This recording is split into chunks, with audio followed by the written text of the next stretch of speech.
In recent news about Saudi Arabia, they've been making some important changes related to the petrodollar. They're starting to use the Chinese yuan instead of the US dollar in their oil deals. This shift has raised concerns in Washington because it could challenge the dominance of the US dollar in global oil transactions. The discussion about using the Chinese yuan for oil deals between China and Saudi Arabia has become more prominent. This change is happening while the Chinese president, Xi Jinping, is visiting Saudi Arabia. This visit is a significant moment in the relationship between China and Arab countries, and it's also creating hope for stronger energy partnerships in the future. And what is more important to note is about the changes with the petrodollar. Day by day, China's relations with the Arabian countries are growing stronger, and this has become a threat to the US and the petrodollar. What is petrodollar? The term petrodollar refers to the system in which oil exporting countries price and trade their oil in United States dollars, USD. This practice became prevalent in the mid-20th century and has significant economic and geopolitical implications. Oil exporting nations, especially those in the Middle East, earn substantial amounts of USD from their oil exports, and they often reinvest these petrodollars into the U.S. economy by buying U.S. assets or depositing funds in U.S. banks. This strengthens the U.S. financial system and supports the value of the U.S. dollar. It also grants the U.S. significant influence over oil exporting nations and global energy markets. Due to instability in the Middle East, in 1975, the U.S. and Saudi Arabia struck a deal where the U.S. would protect Saudi oil fields in exchange for oil sales exclusively in dollars. Saudi Arabia also argued strongly to the OPEC to keep oil in dollars. By the close of 1975, the remaining OPEC nations had also consented to pricing their oil in dollars. They agreed to reinvest their extra petrodollars in U.S. government debt securities in return for comparable military and economic safeguards. Sticking to a common currency provides stability and security. It's logical to trade oil in a stable, shared currency. While using a common currency for a commodity is natural, the U.S. specifically ensured that the dollar became the choice for oil transactions. The collapse of petrodollars? Oil is the most traded global commodity in the world.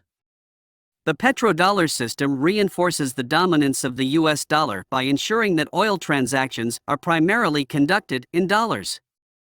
This arrangement creates a continuous demand for the dollar because countries worldwide need it to buy oil.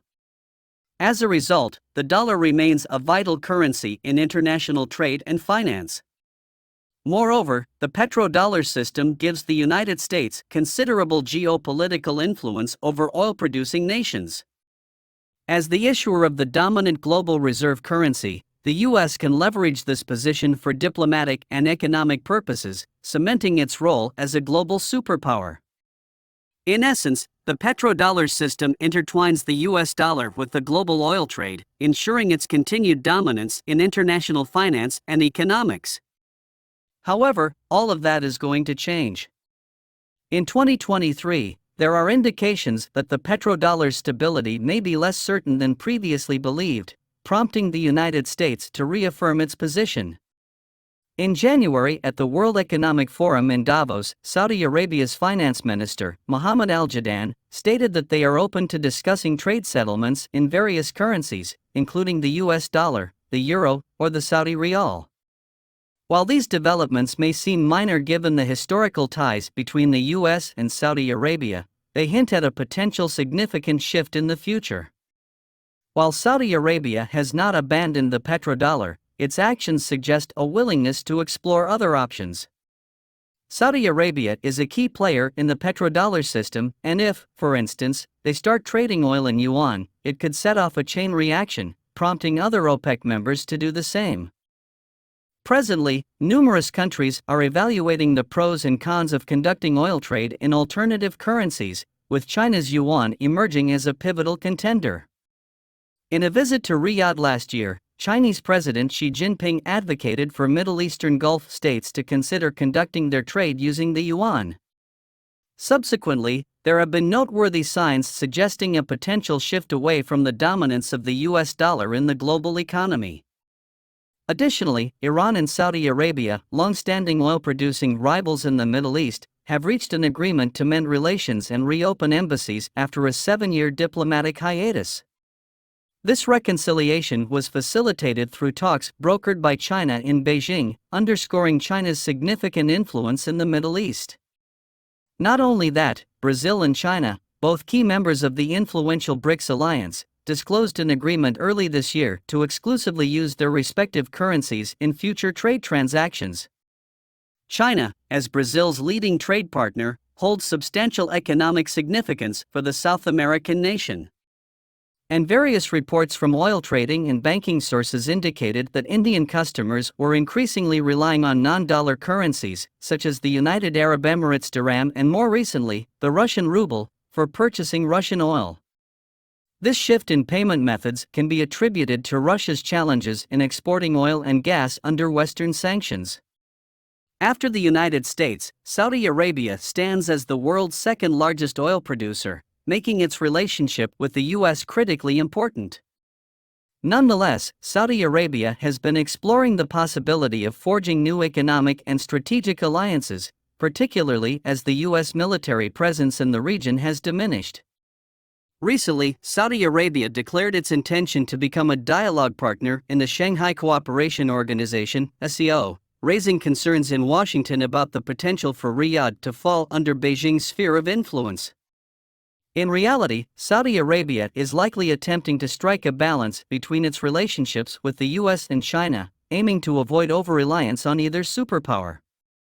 Nevertheless, there have been reports that Saudi Arabia is contemplating accepting the yuan for Chinese oil sales instead of the dollar, which could pose a threat to the petrodollar system, given the kingdom's significant role in the oil market. The emergence of a multipolar world order. Starting in 2024, the BRICS alliance will expand to include several new developing countries, including Argentina, Egypt, which is Africa's second-largest economy, Ethiopia, and major oil-producing nations like Iran, Saudi Arabia, and the United Arab Emirates. The current BRICS members already represent approximately 42% of the world's population and over $27 trillion in cumulative GDP. With these new additions, the enlarged BRICS will account for roughly 46.5% of the global population and, based on IMF's 2022 GDP data, about $30.8 trillion of the world's $100 trillion GDP. The inclusion of Saudi Arabia, the UAE, and Iran means that this expanded group will now comprise 3 of the world's largest oil exporters, collectively representing 42% of the global oil supply. Additionally, the enlarged BRICS will have significant holdings in various critical resources, including 72% of rare earths, with 3 of the top 5 reserves, 75% of global manganese, 50% of the world's graphite, 28% of the world's nickel, and 10% of the world's copper. This broader BRICS alliance could also attract investments in projects and regions that non-partner countries might avoid. For example, Iran, which possesses substantial reserves of critical minerals such as zinc and the world's second-largest copper deposit, may benefit from increased investment opportunities due to its inclusion in this group.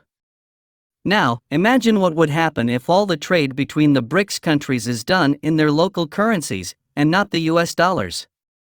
Many experts in international relations believe that the world isn't dominated by one superpower anymore, marking the end of the strong US influence. The petrodollar's decline might not directly change global power dynamics, but it can be a sign that things are shifting in the world. The rise of Petroyuan? The Petroyuan is like the petrodollar, but it uses Chinese yuan instead of American dollars. It came into existence in 2017 when China's central bank, the People's Bank of China, made an agreement with Russia to trade oil using yuan. This is seen as a direct challenge to the dominance of the petrodollar because it provides an alternative option for countries to trade oil without relying on the US. While some people are skeptical about the rise of the Petroyuan, 2023 has been an interesting year, and there may be more developments to come. Currently, Saudi Arabia has not officially adopted the Petroyuan, but there is a possibility that they might start trading at least some of their oil in Petroyuan in 2023. De-dollarization is a big change that won't happen overnight. For a long time, oil has been priced in dollars, and the dollar's dominance is hard to break. Around 80% of global oil sales are in dollars, and Saudi Arabia has only used dollars for oil transactions since 1974 when they made a deal with the US government that included security support. It's not only about oil and major trade deals. A significant development has occurred in Yiwu, China, which is known for small commodities. A local company recently received yuan payments from Saudi Arabian customers using Yiwu Pay, signaling a positive shift in yuan usage in international trade. It's clear that the yuan's use in global trade is on the rise, not only in Saudi Arabia but also in neighboring countries and around the world. US dollar has been the king for decades, but it is clear that de-dollarization is cooking up. So, do you think the dollar will be replaced by the Chinese yuan? Share your thoughts and leave your comments below. If you like what you watch, hit the like button to show your support. More importantly, subscribe to this channel so that you will continue to receive more interesting videos about the happenings in Asia.